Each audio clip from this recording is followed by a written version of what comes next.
Oiê! Eu sou a Fran, uma psicóloga de nerds e uma leitora voraz, e agora que eu entrei no universo de Akotara, eu não quero sair mais. O projeto de começar a ler livros para as pessoas começou, na verdade, comigo lendo para uma pessoa importante para mim que estava passando por um momento difícil e precisava se distrair um pouquinho. E desde então, essa ideia passou pela minha cabeça. E se eu pudesse ajudar outras pessoas à distância?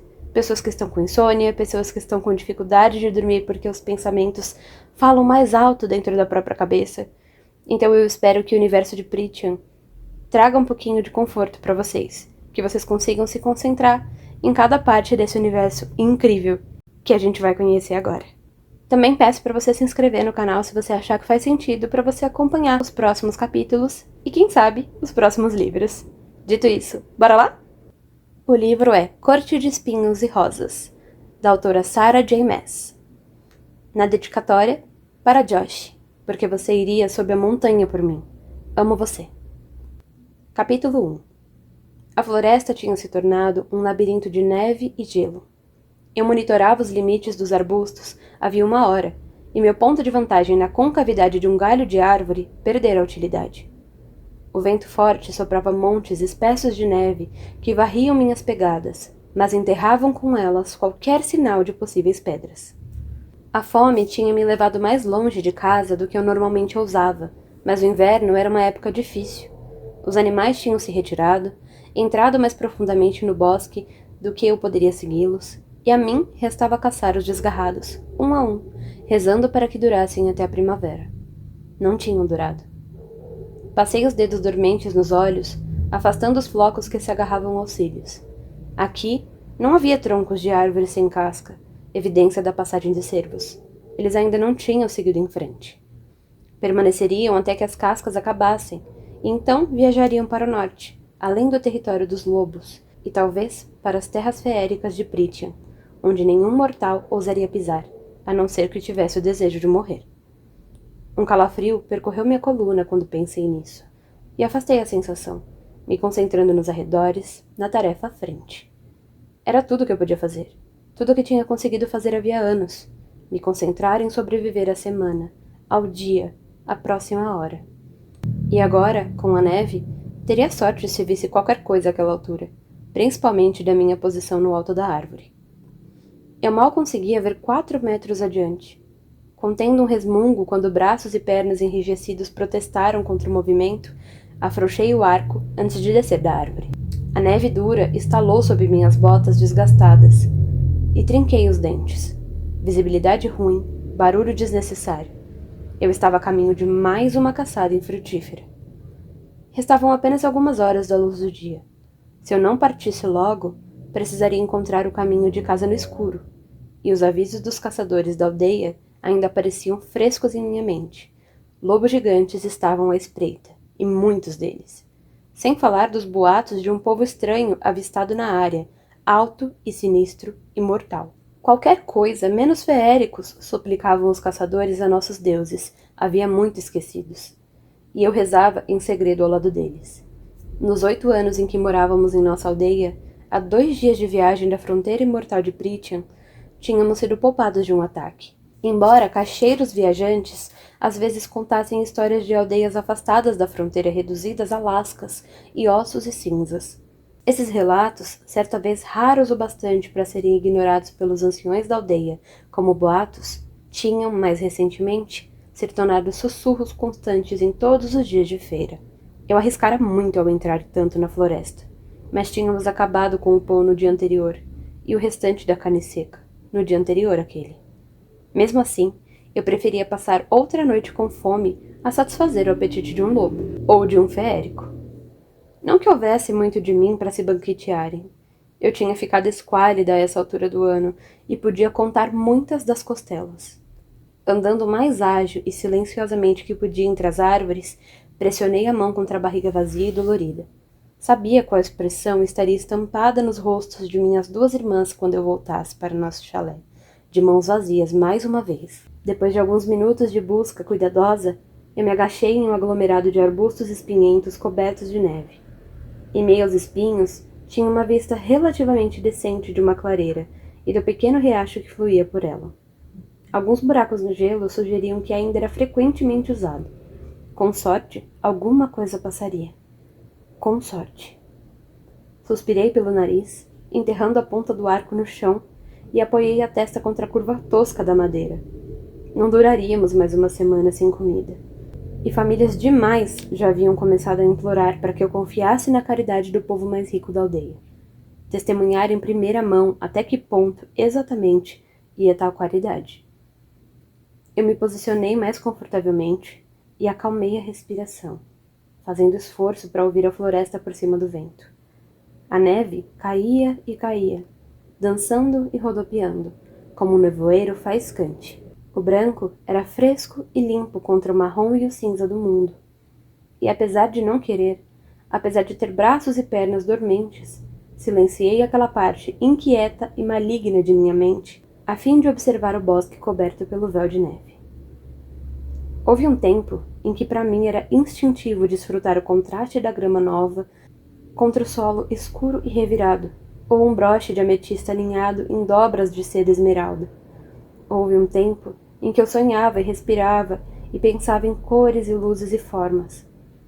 Às vezes eu até mesmo me permitia sonhar com o dia em que minhas irmãs estariam casadas e seríamos apenas papai e eu, com comida o suficiente para todos, dinheiro bastante para comprar tinta e tempo o bastante para colocar aquelas cores e formas em papel, ou tela, ou nas paredes do chalé.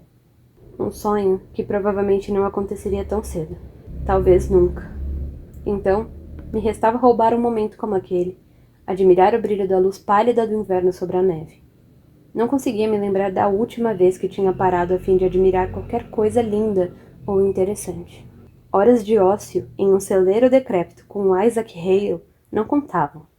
Aquelas horas eram vorazes e vazias, e às vezes cruéis, mas nunca lindas. O vento uivante se transformou em um suspiro baixo. A neve passou a cair preguiçosamente, em punhados grandes e gorduchos que se acumulavam em cada fresta e protuberância das árvores. Hipnotizante, a beleza letal e suave da neve. Eu me encolhi diante do pensamento de precisar voltar para as estradas lamacentas e congeladas da aldeia, para o calor abafado de nosso chalé. Arbustos farfalharam na clareira. Sacar o arco foi uma questão de instinto. Olhei entre os espinhos e prendi o fôlego. A menos de 30 passos estava uma pequena corça, ainda não muito magricela devido ao inverno, mas desesperada o suficiente para arrancar a casca de uma árvore na clareira. Uma corça como aquela poderia alimentar minha família durante uma semana ou mais. Minha boca se encheu de água. Silenciosa como o vento que ciciava entre as árvores mortas, mirei. Ela estava tão distraída, tão alheia ao fato de que a própria morte esperava metros de distância. A corça continuou rasgando tiras de casca, mastigando devagar. Eu poderia secar metade da carne e nós poderíamos imediatamente comer o restante, ensopados, tortas. A pele poderia ser vendida, ou talvez transformada em roupa para uma de nós. Eu precisava de botas novas, mas Hélène precisava de um manto novo. E nesta queria qualquer coisa que fosse de outra pessoa. Meus dedos tremiam. Tanta comida. Que salvação! Inspirei para me acalmar, verificando a mira mais uma vez. Mas havia um par de olhos dourados brilhando nos arbustos adjacentes. A floresta ficou em silêncio. O vento morreu. Até a neve parou. Nós mortais não tínhamos mais deuses para quem rezar. Mas se eu soubesse seus nomes perdidos, teria rezado. Para todos eles. Escondido no arbusto, o lobo se aproximou, o olhar fixo na corça distraída. Era enorme, do tamanho de um pônei. Minha boca secou. Era um dos imensos lobos sobre os quais eu fora avisada. Jamais tinha visto um tão grande. E mesmo assim, ele permanecia despercebido pela corça. Se era de Prithian, se era de alguma forma feérico, então virar comida era a menor das minhas preocupações. Se ele era feérico, eu já deveria estar correndo. Mas talvez fosse um favor ao mundo, à minha aldeia, a mim mesma, matá-lo enquanto eu estava oculta. Atravessar uma flecha em seu olho não seria um problema. Mas, apesar do tamanho, ele parecia um lobo. Se movia como um lobo. Animal, assegurei a mim mesma. Apenas um animal. Eu tinha uma faca de caça e 3 flechas.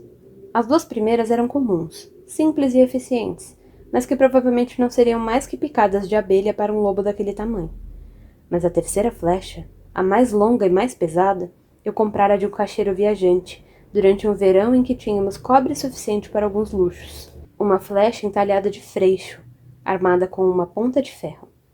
Todos sabiam que os feéricos odiavam ferro, mas era a madeira do freixo que fazia com que sua magia curadora e imortal falhasse por tempo suficiente para que um humano lhes desse um golpe mortal. Pelo menos era o que diziam os boatos. A única prova que tínhamos da eficácia do freixo era a raridade da madeira. Eu estudara desenhos das árvores, mas nunca vira uma com meus olhos. Não depois que os grãos feéricos as tinham queimado, há muito tempo. Então restavam poucas. A maioria pequena e retorcida, e escondida pela nobreza em bosques murados.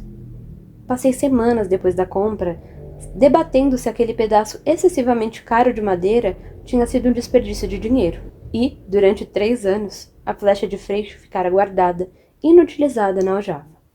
Agora eu rapidamente a sacava, contendo os movimentos ao mínimo, eficientemente. Qualquer coisa para evitar que aquele lobo monstruoso olhasse em minha direção. A longa flecha era pesado bastante para causar dano. Poderia matar o lobo se eu mirasse direito. Se eu abatesse o lobo, a corça fugiria.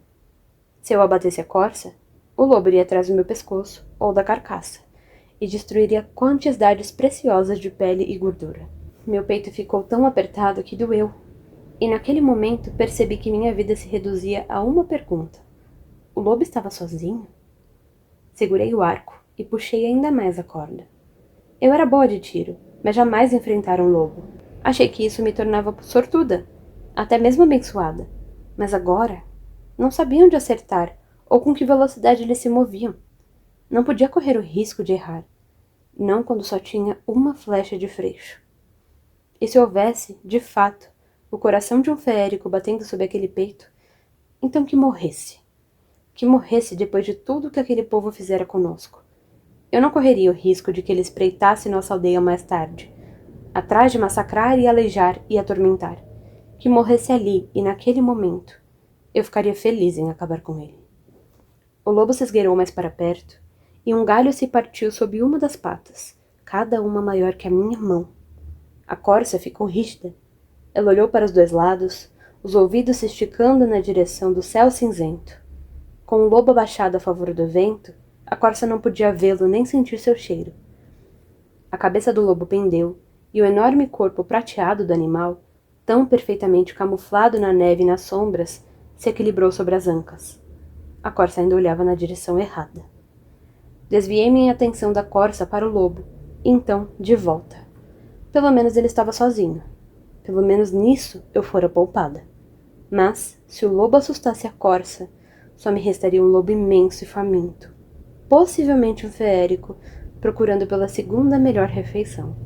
E se ele a matasse? Se eu calculasse errado, minha vida não seria a única a ser perdida. Mas minha vida havia sido reduzida a nada, além de riscos nos últimos 8 anos em que eu caçava no bosque. E eu fazia a escolha certa na maioria das vezes. Na maioria das vezes. O lobo disparou dos arbustos em um lampejo de cinza, branco e preto, as presas amarelas reluzindo. Era ainda mais colossal e exposto. Uma maravilha de músculos, velocidade e força bruta. A corça não tinha chance. Disparei a flecha de freixo no lobo antes que ele destruísse mais a caça. A flecha encontrou o alvo em um dos flancos do lobo e podia jurar que o próprio chão estremeceu. O lobo uivou de dor, soltando o pescoço da corça conforme o próprio sangue espirrou na neve, reluzente como um rubi. O lobo se voltou para mim, aqueles olhos amarelos arregalados, os pelos do pescoço arrepiados. Seu grunhido baixo ressoou no buraco vazio de meu estômago quando fiquei de pé, a neve se revirando ao meu redor, com outra flecha preparada. Mas o lobo apenas me olhou, a mandíbula manchada de sangue, minha flecha de freixo despontando banal de seu flanco. A neve recomeçou a cair. O lobo olhou, e com um tipo de atenção e de surpresa que me fizeram disparar a segunda flecha. Só por precaução, para o caso de aquela inteligência ser do tipo imortal, malicioso. Ele não tentou desviar da flecha quando ela perfurou facilmente o olho amarelo e arregalado. Cor e escuridão giraram, como um redemoinho em minha visão, misturando-se à neve. O lobo desabou no chão.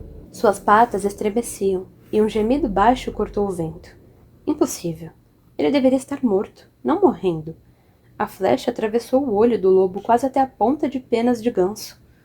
Mas lobo ou feérico não importava. Não com aquela flecha de freixo enterrada no flanco.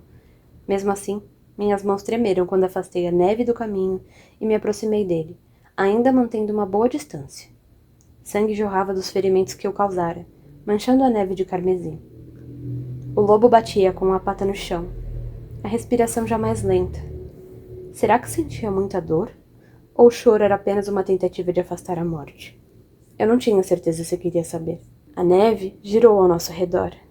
Encarei o lobo até que aquele manto de carvão, obsidiana e marfim, parasse de se elevar e descer. Lobo. Definitivamente apenas um lobo, apesar de seu tamanho. O aperto em meu peito diminuiu, e meu fôlego se condensou diante de mim quando suspirei. Pelo menos a flecha de freixo tinha se provado letal, independentemente de quem e o que ela batesse. Uma avaliação rápida da corça indicou que eu só podia carregar um animal, e mesmo isso seria difícil, mas era uma pena deixar o lobo. Embora eu tivesse desperdiçado minutos preciosos, minutos durante os quais qualquer predador poderia sentir o cheiro do sangue fresco, tirei a pele do lobo e limpei as flechas o melhor que pude. Pelo menos aqueceu minhas mãos. Enrosquei o lado sangrento da pele sobre o ferimento mortal da corça antes de jogá-la por cima do ombro. Nosso chalé ficava a alguns quilômetros dali, e eu não precisava de um rastro de sangue atraindo todos os animais com presas e garras diretamente até mim. Grunhindo devido ao peso, peguei as pernas da corça e dei uma última olhada para a carcaça fumegante do lobo. O olho dourado que lhe restava encarava o céu, agora carregado de neve, e por um momento desejei ter a capacidade de sentir remorso pela coisa morta. Mas aquilo era floresta, e era inverno. Capítulo 2. O sol tinha se posto quando saí da floresta. Meus joelhos tremiam. Minhas mãos, rígidas por segurar as pernas do cervo, haviam ficado completamente dormentes quilômetros atrás. Nem mesmo a carcaça conseguia afastar o frio que se intensificava. O mundo estava coberto por matizes de azul escuro, interrompidos apenas por raios de luz amanteigada que escapavam das janelas fechadas de nosso chalé em ruínas. Era como caminhar por uma pintura. Um momento de quietude, tornado mais lindo pela agilidade com que os azuis se transformavam em escuridão sólida. Conforme me arrastava pelo caminho, cada passo impulsionado apenas pela fome quase desnorteadora, as vozes de minhas irmãs flutuavam até me encontrar. Não precisei discernir as palavras para saber que, muito provavelmente, conversavam sobre algum rapaz, ou sobre as fitas que viram na aldeia, quando deveriam cortar lenha, mas sorri um pouco mesmo assim. Chutei as botas contra o batente da porta de pedra, tirando a neve do solado. Pedaços de gelo se desprenderam das pedras cinzas do chalé, revelando as marcas de proteção desbotadas entalhadas no portal. Meu pai tinha, certa vez, convencido um charlatão fortuito a trocar os entalhes de proteção contra feéricos por uma de suas próprias esculturas de madeira. Meu pai podia fazer tão pouco por nós que não tive coragem de dizer a ele que os entalhes eram inúteis e, sem dúvida, falsos. Mortais não tinham magia, não possuíam nada da força e da velocidade superiores dos feéricos ou dos grãos feéricos. O homem, alegando ter sangue grão feérico em sua linhagem, simplesmente entalhou as espirais, os redemoinhos e as runas ao redor da porta e das janelas, murmurou algumas palavras sem sentido e seguiu seu caminho. Abri a porta de madeira e a maçaneta de ferro congelada feriu minha pele, como uma víbora. Calor e luz me cegaram quando entrei. Feire! Ouvi o arquejo baixo de Helen. Pisquei de volta contra a luminosidade do fogo e então vi a segunda mais velha de minhas irmãs diante de mim. Ela estava enroscada em um cobertor, mas os cabelos castanho-dourados, que todas herdamos, estavam perfeitamente presos em um coque. 8 anos de pobreza não a haviam destituído do desejo de parecer linda. Onde conseguiu isso? A fome implícita tornou suas palavras afiadas. Não mencionou o sangue em mim. Eu desistira, havia muito, de que elas reparassem se eu voltava da floresta toda noite. Pelo menos até que ficassem com fome de novo. Minha mãe não as obrigara a jurar nada em seu leito de morte. Respirei para me acalmar quando soltei a corça dos ombros. O animal acertou a mesa de madeira com um estampido, chacoalhando uma xícara de cerâmica do outro lado. Onde acha que consegui? Minha voz tinha ficado rouca. Desenrolei a pele de lobo do corpo da corça e, após descalçar as botas e colocá-las ao lado da porta, eu me virei para Helene. Seus olhos castanhos, os olhos de meu pai, permaneceram na corça. Vai demorar muito para você limpar? Eu. Não ela, não as outras. Nunca vi as mãos de minhas irmãs grudentas de sangue e pele. Eu aprendera a preparar e limpar minhas caças, graças à instrução de outros. Meu pai e Nesta ainda estavam sentados à lareira, aquecendo as mãos, e minha irmã mais velha o ignorava, como sempre. Helene continuou encarando a carcaça, pressionando a mão contra a barriga, provavelmente tão vazia e dolorida quanto a minha. Não que Helene fosse cruel. Ela não era como Nesta, que nascera com desprezo no rosto. Helene às vezes apenas não entendia as coisas. Não era maldade que a impedia de oferecer ajuda.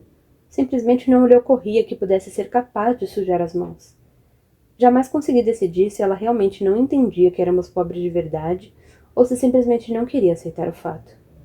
Isso, mesmo assim, não me impedia de comprar sementes para o jardim de flores que ela cultivava nos meses mais amenos, sempre que podia pagar por elas. E não impedir Helene de me comprar 3 pequenas latas de tinta, vermelha, amarela e azul, durante aquele mesmo verão em que conseguiu o suficiente para comprar a flecha de freixo. Foi o único presente que ela me deu, e nossa casa ainda tinha as marcas dele, mesmo que a tinta estivesse agora desbotando ou descascando. Pequenas vinhas e flores ao longo das janelas e dos batentes, e nas beiradas de coisas, minúsculas espirais de chama nas pedras que ladeavam a lareira. Qualquer minuto a mais que eu tivesse naquele farto verão, usava para ornamentar a casa com cores, às vezes escondendo pequenas decorações dentro de gavetas, atrás das cortinas puídas, sob as cadeiras e na mesa. Não tivemos um verão tão tranquilo desde então. Feire, a voz profunda e rouca de meu pai veio da lareira. A barba escura estava perfeitamente aparada, o rosto impecável, como o de minhas irmãs. Que sorte que você teve hoje de nos trazer tal banquete. Ao lado de meu pai, Nesta riu com escárnio. Não era surpreendente. O mínimo sinal de elogio para qualquer um, eu, Helene, outros aldeões, costumava ser brindado com seu desprezo. E toda palavra de nosso pai costumava ser ridicularizada por Nesta também. Estiquei as costas, quase cansada demais para ficar de pé, mas apoiei a mão à mesa, ao lado da corça, quando lancei um olhar a Nesta. De nós, ela sofrera mais com a perda da nossa fortuna. Secretamente, se ressentia de meu pai desde o momento em que fugimos de nossa mansão. Mesmo depois daquele dia horrível em que um dos credores veio mostrar o quanto estava infeliz com a perda de seu investimento. Mas pelo menos Nesta não enchia nossas cabeças com conversas inúteis sobre recuperar a riqueza, como meu pai. Não, ela apenas gastava todo o dinheiro que eu não escondesse e raramente se dava o trabalho de reconhecer a presença manca de meu pai. Havia alguns dias em que eu não sabia dizer qual de nós era o mais desprezível e amargo. Podemos comer metade da carne esta semana, falei virando o olhar para a corça. O animal ocupava toda a mesa bamba que servia como nossa mesa de jantar, de trabalho e cozinha. Podemos secar a outra metade. Continuei sabendo que, por mais delicadamente que eu falasse, ainda faria a maior parte do trabalho. Eu vou ao mercado amanhã ver quanto consigo pelas peles, concluí, mais para mim mesma que para eles. A perna ruim de meu pai estava estendida à frente, o mais perto da fogueira que conseguia chegar. O frio, ou a chuva, ou uma mudança na temperatura sempre agradavam os ferimentos horríveis e deformados ao redor de seu joelho. A bengala de meu pai estava apoiada contra a cadeira. Uma bengala que Nesta às vezes tinha propensão de deixar bem longe do alcance dele. Ele poderia encontrar trabalho se não se sentisse tão envergonhado, sempre dizia Nesta quando brigávamos por causa disso. Ela odiava meu pai pelo ferimento também, por não haver revidado quando aquele credor e seus brutamontes invadiram o chalé e golpearam o joelho dele diversas vezes. Nesta e Helene tinham fugido para o quarto, bloqueando a porta. Eu fiquei, implorando e chorando a cada grito de meu pai, a cada esmagar de osso. Eu me borrei, e então vomitei bem nas pedras diante da lareira. Somente então os homens foram embora. Jamais os vimos de novo. Usamos uma enorme parte do dinheiro restante para pagar o curandeiro. Meu pai levou 6 meses para sequer andar, 1 ano antes de conseguir caminhar 1,5 quilômetros. As moedas que trazia quando alguém sentia pena dele a ponto de comprar os entalhos de madeira não eram suficientes para nos manter alimentados. 5 anos atrás, quando o dinheiro acabou de vez, quando meu pai ainda não queria se mover muito, ele não discutiu quando anunciei que caçaria. Meu pai não se deu ao trabalho de tentar se levantar da cadeira ao lado da lareira. Não se deu ao trabalho de erguer o rosto do entalho de madeira. Ele apenas me deixou entrar naquele bosque mortal e assustador, que até mesmo os caçadores mais experientes temiam. Ele havia se tornado um pouco mais alerta agora. Às vezes oferecia sinais de gratidão, às vezes mancava até a aldeia para vender as esculturas, mas não muito. Eu adoraria um manto novo, disse Helene, suspirando, ao mesmo tempo que Nesta ficou de pé e declarou: preciso de um novo par de botas.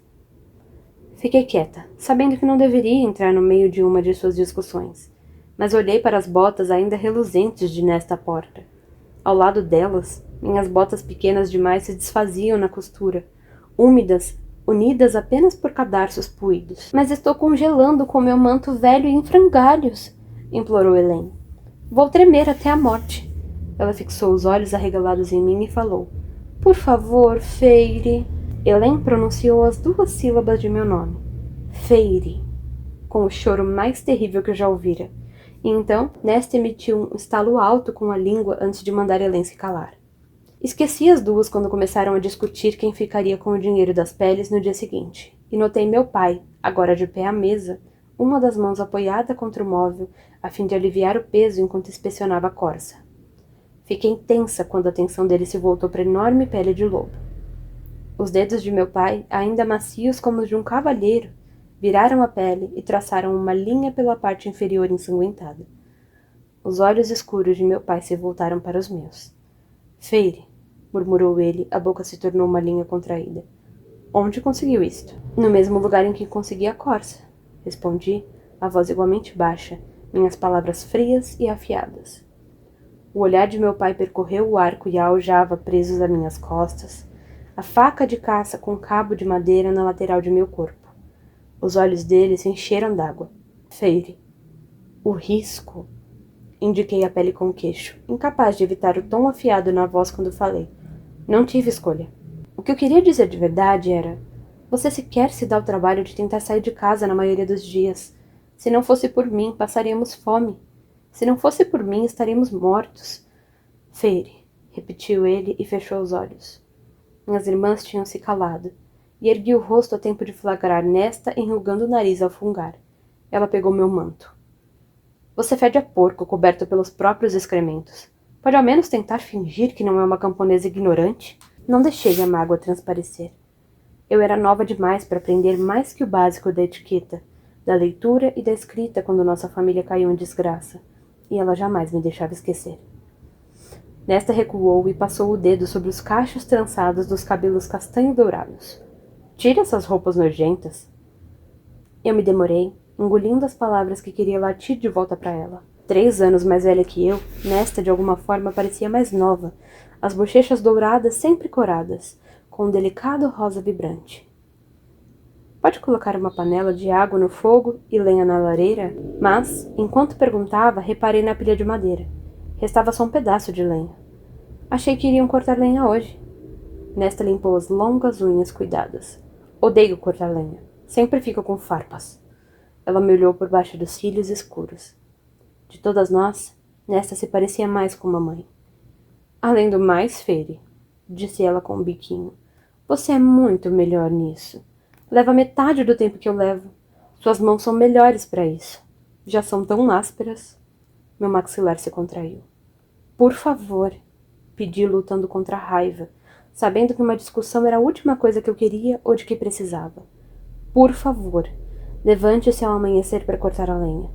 Desabotoei a parte de cima da túnica. Ou comeremos o café da manhã frio. Suas sobrancelhas se uniram. Não vou fazer tal coisa. Mas eu já me dirigi ao pequeno segundo quarto, no qual nós, garotas, dormíamos.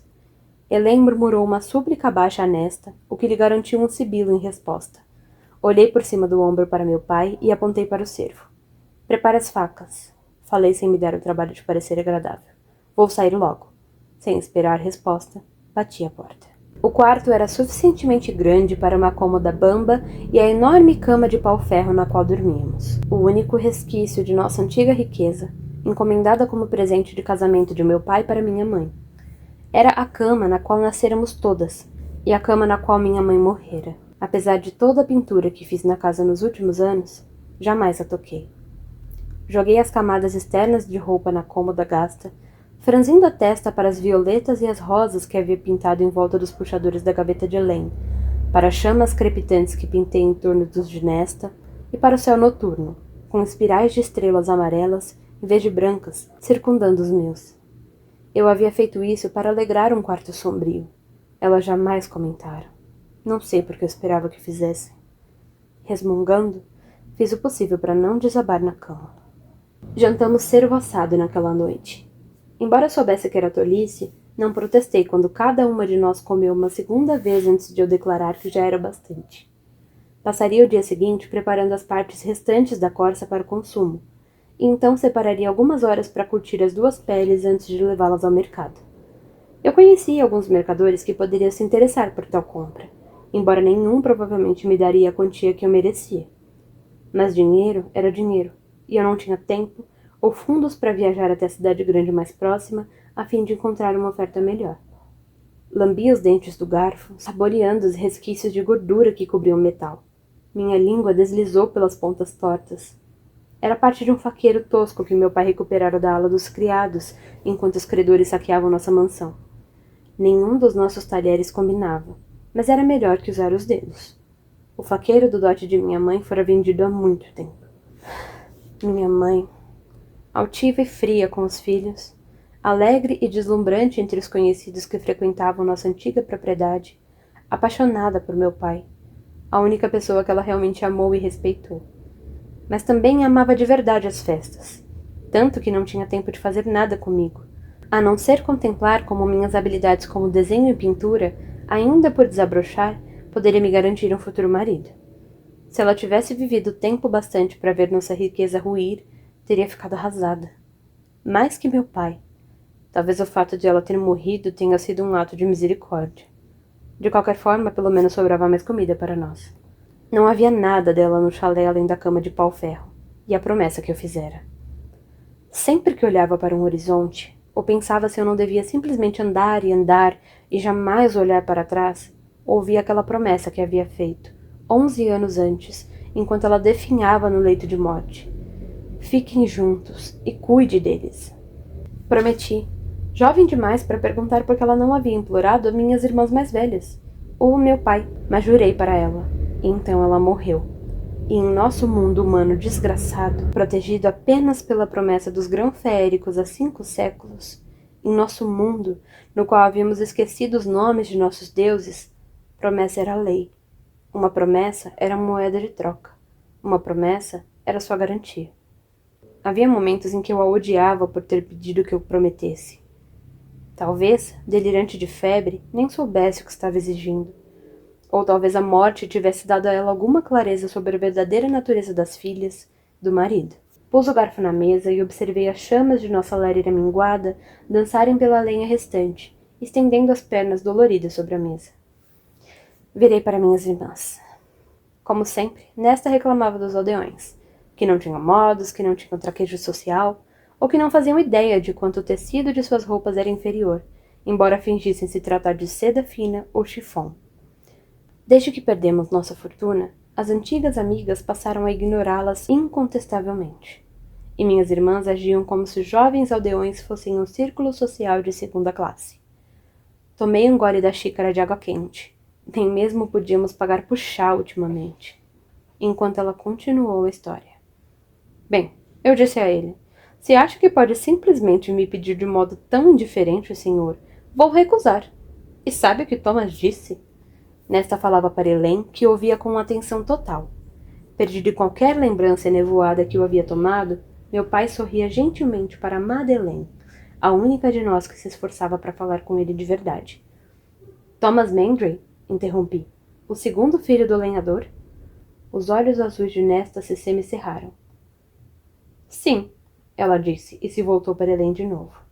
O que ele quer? Olhei para meu pai. Nenhuma reação, nenhum sinal de alarme ou de que sequer ouvia. Ele quer se casar com ela, disse Hélène sonhadora. Pisquei.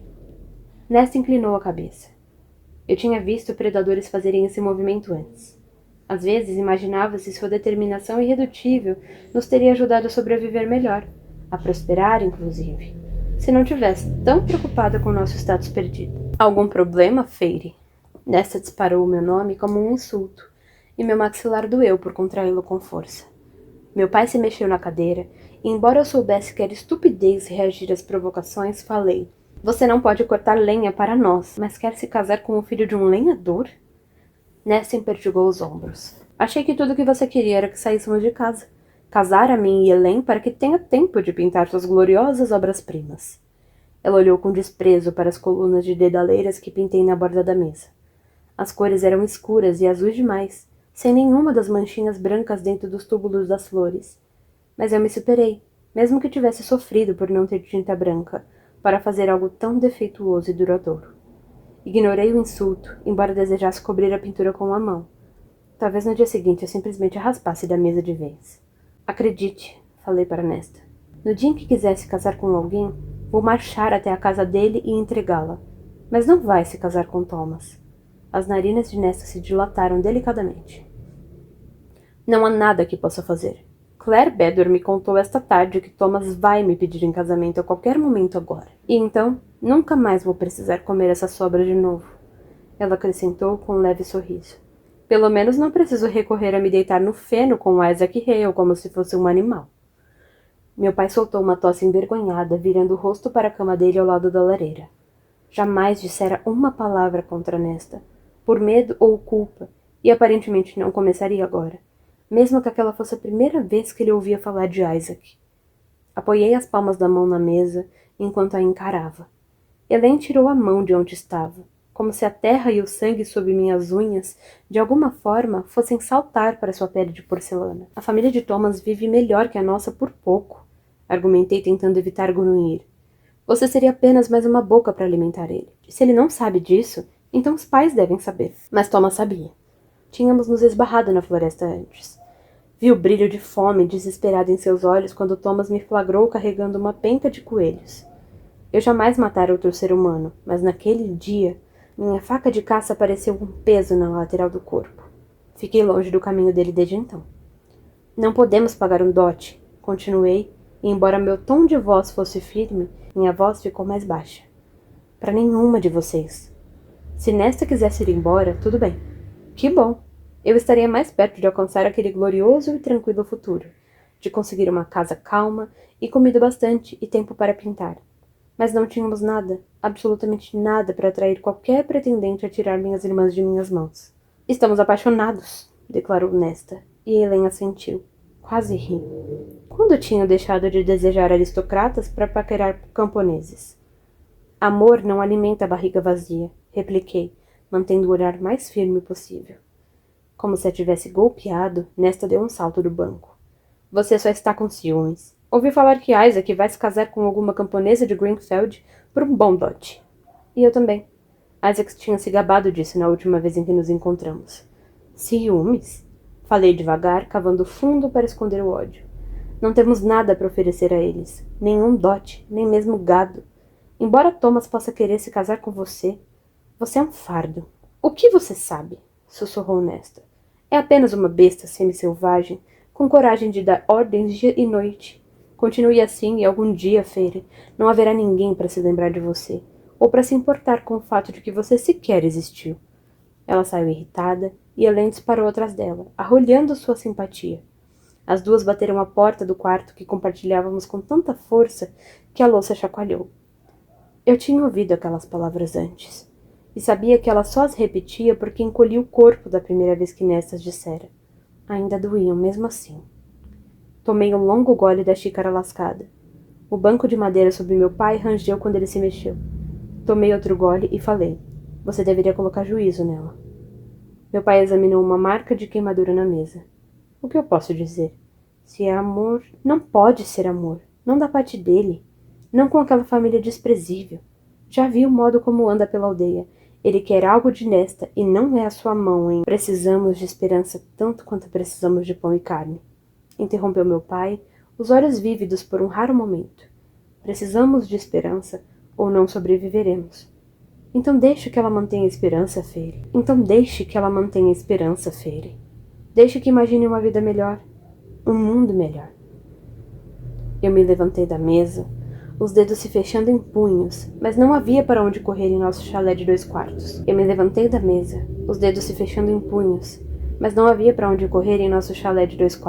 Olhei para a pintura desbotada da dedaleira na beira da mesa. As flores mais na borda já estavam lascadas e sumindo. A parte mais baixa do caule tinha se apagado por completo. Em alguns anos teria desaparecido, sem deixar marcas de que estivera ali, de que eu estivera ali. Quando olhei para meu pai, meu olhar era ríspido. Isso não existe. Capítulo 3. A neve pisoteada, cobrindo a estrada para nossa aldeia, estava salpicada de marrom e preto por conta do tráfego de carroças e cavalos. Helen e Nesta emitiam estalos com a língua e faziam caretas conforme seguimos pela estrada, desviando das partes especialmente nojentas. Eu sabia por que tinham vindo. Elas olharam uma vez para as peles que eu havia dobrado na sacola e pegaram as capas. Não me dei ao trabalho de falar com elas, pois as duas não se dignaram a falar comigo depois da noite anterior. Embora Nesta tivesse acordado ao amanhecer para cortar lenha. Provavelmente porque sabia que eu venderia as peles do mercado naquele dia e voltaria para casa com dinheiro no bolso. Elas me seguiram pela estrada solitária, caminhando pelos campos cobertos de neve, até nossa aldeia em ruínas. As casas de pedra da aldeia eram medíocres e entediantes, e pareciam ainda mais tristes pela desolação do inverno. Mas era dia de mercado, o que significava que a minúscula praça no centro da aldeia estaria cheia de todo tipo de mercadores que tivessem encarado a manhã gelada. A 1 quarteirão, o cheiro de comida quente parava no ar. Temperos que incitavam o fundo de minha memória, chamando. Helen soltou um grunhido baixo atrás de mim. Temperos, sal, açúcar. Mercadorias raras para a maioria dos habitantes de nossa aldeia. Impossíveis de comprar. Se eu me saísse bem no mercado, talvez tivesse o suficiente para comprar algo delicioso para nós. Olhei para trás, abrindo a boca para sugerir. Mas viramos a esquina e quase tropeçamos umas nas outras quando paramos ao mesmo tempo. Que a luz imortal brilhe sobre vocês, irmãs, disse a jovem de túnica pálida diretamente em nosso caminho. Nesta e Helen estalaram a língua. Contive um gemido. Perfeito. Exatamente o que precisava. Os filhos dos abençoados na aldeia, em dia de mercado, distraindo e agitando todos. Os anciões da aldeia costumavam permitir que eles permanecessem ali apenas por algumas horas. Mas a mera presença dos tolos fanáticos que ainda adoravam os grão-feéricos deixava as pessoas nervosas. Me deixava nervosa. Há muito tempo, os grão-feéricos tinham sido nossos senhores supremos, não deuses, e eles certamente não foram bondosos. A jovem estendeu as mãos brancas como a lua em um gesto de cumprimento, um bracelete de sinos de prata, prata de verdade, tilintando no pulso. Tem um momento para poder ouvir a palavra dos abençoados? Não, rebateu Nesta com desprezo, ignorando as mãos da garota e cutucando Helen para que caminhasse. Não temos. Os cabelos escuros e soltos da jovem reluziam à luz da manhã, e seu rosto limpo e descansado brilhava, enquanto a garota abria um belo sorriso. Havia 5 outros acólitos atrás dela, rapazes e mulheres, de cabelos longos, não cortados, todos perscrutando o mercado em busca de jovens para incomodar. Só levará 1 minuto, disse a seguidora, postando-se à frente de Nesta. Era impressionante, impressionante mesmo, ver Nesta ficar ereta como uma vareta, esticar os ombros e olhar com o nariz empinado para a jovem, como uma rainha sem trono. Vá cuspir suas baboseiras fanáticas para algum tolo. Não vai encontrar ninguém para converter aqui. A garota se encolheu de volta, uma sombra perpassou seus olhos castanhos. Contive minha vontade de encolher o corpo. Talvez não fosse o melhor jeito de lidar com eles, pois poderiam se tornar um verdadeiro transtorno quando agitados. Nesta ergueu a mão e puxou a manga do casaco para mostrar o bracelete de ferro ali. O mesmo que Helen usava. Elas haviam comprado adornos combinados anos antes. A seguidora arquejou, os olhos arregalados. Está vendo isso? Ciciou Nesta, dando um passo à frente. A seguidora recuou. É isso que deveria estar usando. Não sininhos de prata para atrair aqueles monstros feéricos. Como ousa usar essa afronta vil contra nossos amigos imortais? Vá pregar em outra aldeia, disparou Nesta. 2 bonitas e gorduchas esposas de fazendeiros passaram andando a caminho do mercado, de braços dados. Conforme se aproximavam dos acólitos, seus rostos se contorceram com expressões idênticas de desprezo. Prostituta amante de feéricos, grunhiu uma delas para a jovem. Eu não pude discordar. Os acólitos ficaram em silêncio. A outra aldeã, abastada o suficiente para ter um colar farto de ferro trançado ao redor da garganta, semicerrou os olhos, o lábio superior se afastando dos dentes. Vocês idiotas não entendem o que aqueles monstros fizeram conosco durante tantos séculos? O que ainda fazem por diversão quando podem sair impunes? Vocês merecem o fim que encontrarão nas mãos dos feéricos. Tolos e prostitutas, todos vocês. Nesta assentiu para as mulheres conforme seguiram seu caminho. Nós nos voltamos para a jovem que ainda estava parada diante de nós, e até mesmo Helene franziu a testa com desprezo. Mas a jovem respirou fundo, o rosto mais uma vez se tornando sereno, e falou. Eu vivia nessa ignorância também, até ouvir a palavra dos abençoados. Cresci em uma aldeia parecida com esta, tão desolada e sombria quanto. Mas há menos de um mês, uma amiga de minha prima foi para a fronteira, como oferenda a Prithian, e não retornou. Agora vive entre riquezas e conforto, como a noiva de um grão feérico. E vocês também poderiam se parassem um momento para... Ela provavelmente foi devorada, ciciou Nesta, por isso não voltou. Ou pior, pensei, se um grão feérico estava realmente envolvido em encorajar a entrada de uma humana em Prithian, nunca encontrei os grão feéricos cruéis e vagamente semelhantes a humanos que governavam a própria Prithian, ou os feéricos que ocupavam as terras deles, com escamas e asas e longos braços pendentes que poderiam arrastar alguém para muito, muito abaixo da superfície. Eu não sabia o que seria pior de enfrentar. O rosto da seguidora se contraiu. Nossos mestres benevolentes jamais nos feririam de tal forma. Prithian é uma terra de paz e fartura. Caso os abençoassem com sua atenção, vocês ficariam felizes por viver entre eles. Nesta revirou os olhos. Helene lançava olhares de nós para o mercado adiante, para os aldeões que agora também nos observavam. Era hora de ir. Nesta abriu a boca de novo, mas me coloquei entre elas e percorri os olhos pelas vestes azul pálidas da jovem, as joias de prata, a limpeza profunda da pele. Não havia marca de sujeira. Você está lutando uma batalha vencida, declarei. Uma causa digna, a garota deu um sorriso beato. Dei um leve empurrão em Nesta para que saísse andando e então falei para a seguidora. Não, não é. Pude sentir a atenção dos acólitos ainda sobre nós conforme caminhamos para a movimentada praça do mercado, mas não olhei para trás. Eles iriam embora logo, pregar em outra aldeia. Precisaríamos tomar um caminho mais longo para fora da aldeia a fim de evitá-los. Quando nos afastamos o bastante, olhei por cima do ombro para minhas irmãs. O rosto de Helene permanecia fixo com espanto, mas os olhos de Nesta pareciam tempestuosos, os lábios contraídos. Imaginei se voltaria batendo os pés para a garota e começaria uma briga. Não era meu problema. Não agora. Encontro vocês aqui em 1 hora. Falei, e não lhes dei tempo de grudarem em mim antes de seguir para a praça lotada. Levei 10 minutos para contemplar minhas 3 opções. Havia meus compradores de sempre, o sapateiro enrugado e o alfaiate de olhar aguçado, que frequentava nosso mercado, vindo de uma aldeia próxima. E então, o desconhecido. Uma mulher grande como uma montanha, sentada na beira da fonte quadrada de nossa praça em ruínas, sem qualquer carrinho ou barraquinha, mas parecendo disposta a negociar mesmo assim. Suas cicatrizes e as armas que carregava a delatavam facilmente. Era uma mercenária. Eu conseguia sentir os olhos do sapateiro e do alfaiate em mim, sentir seu desinteresse fingido conforme avaliavam a sacola que eu levava. Tudo bem, seria um dia daqueles então. Eu me aproximei da mercenária cujos grossos cabelos escuros eram cortados na altura do queixo. O rosto bronzeado da mulher parecia lapidado em granito, e seus olhos negros se semicerraram levemente quando me viram. Tinha olhos tão interessantes, não apenas de um tom preto, mas de muitos, com toques de castanho que reluziam entre as sombras. Afastei aquela parte inútil de minha mente, os instintos que me faziam pensar em cor e luz e forma, e mantive meus ombros para trás conforme a mulher me avaliava como ameaça ou empregadora potencial. Suas armas, reluzentes e perigosas, bastaram para me fazer engolir um seco. e estacaram uns bons 60 centímetros de distância. Não troco mercadorias por meus serviços, disse ela, a voz carregada com sotaque que eu nunca tinha ouvido antes.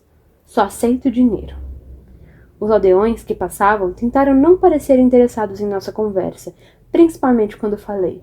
Então você não terá sorte nesse tipo de lugar. Ela se agigantava mesmo sentada. Qual é o seu interesse em mim, menina? A mulher podia ter qualquer idade entre 25 e 30, mas imaginei que eu parecesse uma menina para ela, vestindo minhas camadas de roupas, magricela de fome. Tenho uma pele de lobo e outra de corça para vender. Achei que pudesse estar interessado em comprá-las. Você as roubou? Não. Fixei os olhos nos dela. Cacei eu mesma, juro. A mulher me esquadrinhou com aqueles olhos escuros de novo. Como? Não foi uma pergunta, mas uma ordem. Talvez fosse alguém que tivesse encontrado outros que não considerava sagrados os juramentos, as palavras como compromisso, e havia punido as pessoas adequadamente. Então contei a ela como havia batido os dois, e quando terminei, a mulher apontou minha sacola com a mão. Deixe-me ver. Peguei as duas peles dobradas cuidadosamente. Você não estava mentindo quanto ao tamanho do globo, murmurou a mulher. Mas não parece um feérico. Ela examinou as peles com um olho de especialista, percorrendo as mãos por cima e por baixo. A mulher deu o preço. Pisquei, mas contive a vontade de piscar uma segunda vez. Ela ofereceu um preço alto, muito alto. Encarei a mulher em silêncio. Ela olhou para além de mim, depois de mim. Presumo que aquelas duas meninas observando do outro lado da praça sejam suas irmãs. Vocês todas têm esse cabelo acobreado e esse olhar faminto. De fato, elas ainda estavam tentando ao máximo ouvir sem ser vistas. Não preciso de sua piedade. Não, mas preciso de meu dinheiro. E os outros mercadores foram avarentos a manhã toda. Todos estão distraídos demais por aqueles fanáticos de olhos arregalados se lamuriando pela praça. A mulher indicou com o queixo os filhos dos abençoados, que ainda suavam seus sininhos de prata e salteavam no caminho de qualquer um que tentasse passar. A mercenária dava um leve sorriso quando me voltei para ela. Depende de você, menina. Por quê? A mulher deu de ombros. Um dia, alguém fez o mesmo por mim e pelos meus, numa época em que eu mais precisava. Imaginei que fosse a hora de pagar o que devo. Eu observei de novo sopesando. Meu pai tem umas esculturas de madeira que eu também poderia lhe dar, para que fique mais justo. Viajo com pouco e não tenho necessidade delas. Estas, no entanto, a mulher deu tapinhas nas peles que estavam nas mãos dela. Me poupou o trabalho de matar os animais eu mesmo. Assenti, as bochechas ficando quentes à medida que a mulher levava a mão para a bolsa de moedas dentro do casaco pesado. Estava cheia e pesada, com no mínimo prata, possivelmente ouro, se o tilintar fosse algum indicativo. Mercenários costumavam ser bem pagos em nosso território. Nosso território era pequeno e pobre demais para manter um exército a postos a fim de monitorar a muralha contra Prithian, e os aldeões só podiam contar com a força do tratado forjado 500 anos antes. Mas a classe alta podia contratar espadachins, como aquela mulher, para vigiar as terras que faziam fronteira com o reino imortal. Era uma ilusão de conforto, exatamente como as marcas em nosso portal. Todos sabíamos, bem no fundo, que não havia nada a ser feito contra os feéricos. Todos tínhamos ouvido, independente de classe ou patente, desde o momento em que nascemos, os avisos cantados para nós enquanto nos balançavam em berços, ou as rimas entoadas nos pátios das escolas. Um dos grão-feéricos poderia transformar nossos ossos em pó, a 100 metros de distância. Não que minhas irmãs e eu tivéssemos visto, mas mesmo assim tentávamos acreditar que alguma coisa, qualquer coisa, pudesse funcionar contra eles se algum dia os encontrássemos. Havia 2 barracas no mercado que alimentavam esses medos, oferecendo amuletos e bugigangas, e encantamentos e pedaços de ferro. Eu não podia pagar por eles, e se, de fato, funcionassem, só nos dariam alguns minutos para nos preparar. Correr era inútil, lutar também. Mas Nesta e Helene ainda usavam os braceletes de ferro sempre que saíam do chalé. Até Isaac tinha uma pulseira do material ao redor de um dos punhos, sempre escondida sob a manga. Ele se oferecera para me comprar uma certa vez, mas eu recusei. Pareceu pessoal demais, muito semelhante a um pagamento, muito... um lembrete permanente do que quer que nós fôssemos e do que não éramos um para o outro.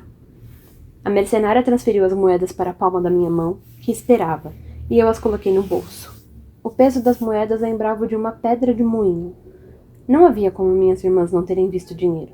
Sem dúvida já estariam imaginando como poderia me persuadir a dar um pouco a elas. Obrigada. Agradeci a mercenária, tentando sem conseguir evitar a amargura na voz conforme sentia minhas irmãs se aproximarem, como abutres circundando uma carcaça. A mercenária acariciou a pele de lobo. Um conselho, de uma caçadora para outra. Ergui as sobrancelhas. Não entre muito no bosque. Eu nem chegaria perto de onde você esteve ontem. Um lobo deste tamanho seria o menor dos seus problemas. Mais e mais ouço história daquelas coisas atravessando o muro. Um calafrio percorreu minha espinha. Elas vão atacar? Se fosse verdade, eu encontraria um modo de tirar minha família desse território miserável e úmido e rumaria para o sul, para longe da muralha invisível que dividia nosso mundo, antes que pudesse cruzá-lo. Houve um tempo, há muito tempo, e durante milênios antes disso, em que éramos escravos dos senhores grão-feéricos. Houve um tempo em que construímos para eles gloriosas e extensas civilizações, com nosso sangue e suor. Construímos templos para seus deuses selvagens. Houve um tempo em que nos rebelamos, em todas as terras e territórios. A guerra fora tão sangrenta, tão destrutiva, que foi preciso que 6 rainhas mortais oferecessem um tratado para que o massacre terminasse dos 2 lados e para que a muralha fosse construída. O norte de nosso mundo foi concedido aos grão-feéricos e aos feéricos, que levaram sua magia com eles. O sul ficou para nós, mortais covardes, eternamente forçados a tirar o sustento da terra. Ninguém sabe o que os grãos-feéricos estão planejando, disse a mercenária, o rosto como pedra. Não sabemos se os grão-feéricos estão afrouxando as rédeas de suas feras ou se esses ataques são objetivos. Trabalhei como guarda para um velho nobre que alegou uma piora nos últimos 50 anos. Ele pegou um navio para o sul há 2 semanas e me disse que eu deveria partir se fosse esperto. Antes de zarpar, o velho admitiu que soubera de um dos amigos que, na calada da noite, um bando de Martax atravessou o muro e destroçou metade da sua aldeia. Martax? Sussurrei. Eu sabia que havia tipos diferentes de feéricos, que eles variavam tanto quanto qualquer outra espécie de animal, mas só conhecia alguns pelo nome. Os olhos escuros como a noite da mercenária brilharam. O corpo grande como de um urso, a cabeça parecida como a de um leão, e 3 fileiras de dentes mais afiados que o de um tubarão. E malignos, mais cruéis que todos os 3 juntos. Eles deixaram os aldeões literalmente em farrapos, o nobre contou. Meu estômago se revirou. Atrás de nós, minhas irmãs pareciam tão frágeis, a pele pálida tão infinitamente delicada e quebradiça. Contra algo como os Martax, jamais teríamos chance. Aqueles filhos dos abençoados eram tolos fanáticos. Então não sabemos o que todos esses ataques significam, continuou a mercenária. A não ser mais contratos para mim e você se mantendo bem longe da muralha. Principalmente se os grão-feéricos começarem a aparecer. Ou pior, um dos grãos-senhores. Eles fariam os Martax parecerem cães. Avaliei suas mãos cobertas de cicatrizes, ressecadas pelo frio. Já encarou outro tipo de feérico? Os olhos da mulher se fecharam. Não quer saber, menina, a não ser que queira vomitar seu café da manhã. Eu estava mesmo meio enjoada e assustada. Era mais mortal que os Martax? Ousei perguntar. A mulher puxou a manga do pesado casaco, revelando um antebraço bronzeado e musculoso salpicado de terríveis cicatrizes distorcidas. O arco que formava era tão semelhante a... Não tinha a força bruta ou o tamanho de um Martax, revelou a mulher, mas sua mordida era cheia de veneno. 2 meses foi o tempo que fiquei apagada. 4 meses até ter forças para andar de novo. A mulher puxou a perna da calça. Lindo, pensei, mesmo quando o horror daquilo se contorceu em meu estômago. Contra a pele bronzeada, as veias estavam pretas, um preto sólido, em formato de teia de aranha que cobria suas pernas, como geada. O curandeiro disse que nada podia ser feito, que tenho sorte de andar com veneno ainda em minhas pernas. Talvez me mate um dia, talvez me deixe aleijado, mas pelo menos partirei sabendo que matei a coisa primeiro. O sangue em minhas veias pareceu gelar quando a mulher desceu a barra da calça. Se alguém na praça tinha visto, não ousou falar a respeito, ou se aproximar, e eu ouvi o bastante por um dia. Então, recuei um passo, me acalmando apesar do que ela havia contado e mostrado. Obrigada pelos avisos, falei. A atenção da mulher se voltou para trás de mim, e ela me deu um sorriso levemente divertido. Boa sorte. Então, a mão esguia de alguém se fechou em meu antebraço, me arrastando para longe. Eu sabia que era Nesta antes mesmo de olhar para ela. São perigosos, sussurrou Nesta, os dedos se enterrando em meu braço conforme ela continuava me puxando para longe da mercenária. Não chegue perto deles de novo. Encarei Nesta por um momento, e depois Hélène, cujo rosto ficara pálido e contraído. Tem alguma coisa que eu precise saber? Perguntei baixinho. Não conseguia me lembrar da última vez em que Nesta tentara me avisar sobre alguma coisa. Helen era a única com quem ela se importava. São trogloditas e levarão qualquer moeda que conseguirem, mesmo que seja força. Olhei para a mercenária, que ainda estava examinando as peles novas. Ela roubou você? Não ela, murmurou Helen. Um outro que passou. Só tínhamos algumas moedas e ele se irritou, mas... Por que não o denunciou ou me contou? O que você poderia ter feito? Indagou Nesta com escárnio. Desafiaria o homem para uma briga com seu arco e flecha? E quem nesse esgoto de aldeia sequer ligaria se nós denunciássemos alguma coisa? E quanto a Thomas Mendry? Falei com frieza. Os olhos de Nesta brilharam, mas o movimento atrás de mim chamou sua atenção, e ela me lançou o que imaginei ser uma tentativa de um sorriso doce, provavelmente quando se lembrou do dinheiro que eu agora levava. Seu amigo está esperando você. Virei. De fato, Isaac observava do outro lado da praça, os braços cruzados ao se recostar contra uma construção. Embora fosse o filho mais velho do único fazendeiro abastado da aldeia, ainda estava magro devido ao inverno, e os cabelos castanhos ficaram ralos. Relativamente bonito, de fala mansa e reservado, mas com um toque sombrio que nos havia atraído um para o outro. Aquela compreensão mútua de como nossas vidas eram desprezíveis e sempre seriam. Nós nos conhecíamos superficialmente havia anos, desde que minha família tinha se mudado para a aldeia, mas nunca pensei muito em Isaac até que acabamos pegando a estrada principal juntos certa tarde. Só conversamos sobre os ovos que ele estava levando ao mercado, e eu admirava a variedade de cores dentro do cesto que Isaac carregava.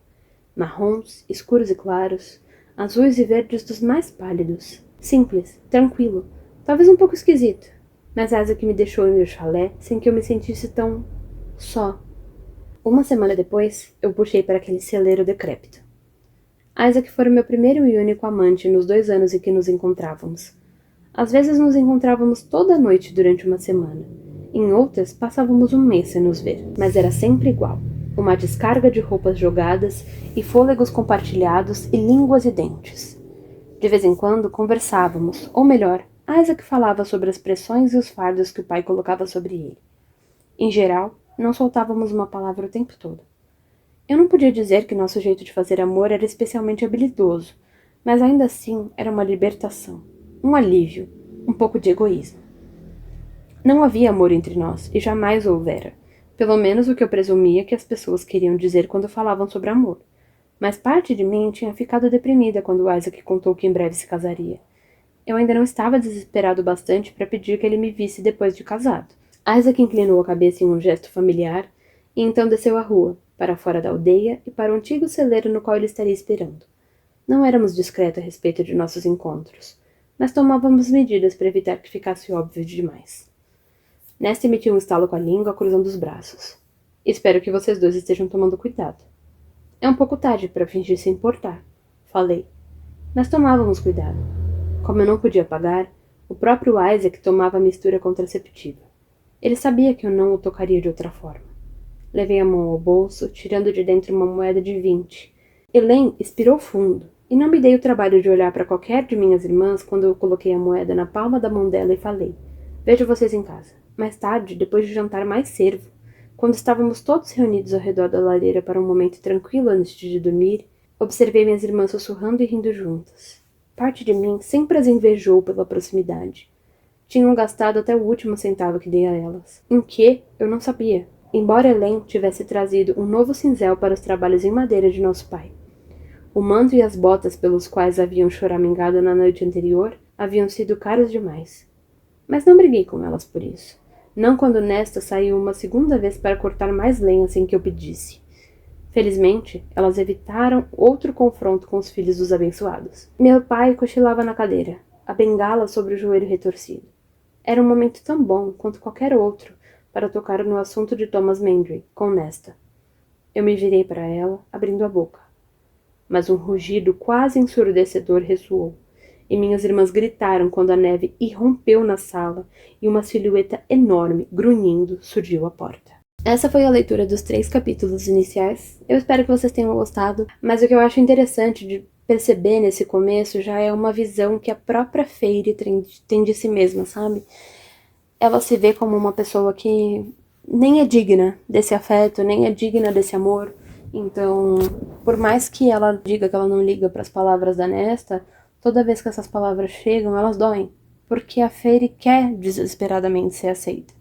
E eu acho que isso foi o que mais me entristeceu no começo, perceber o quanto ela se sente deslocada, o quanto dentro da própria família ela não faz sentido, mas ao mesmo tempo ela é tudo que eles têm para coisas básicas, mas ninguém tá disposto a acolhê-la.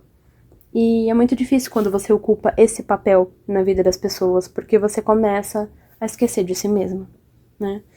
Mas enfim, espero que vocês tenham gostado desse áudio. Foi feito com muito carinho.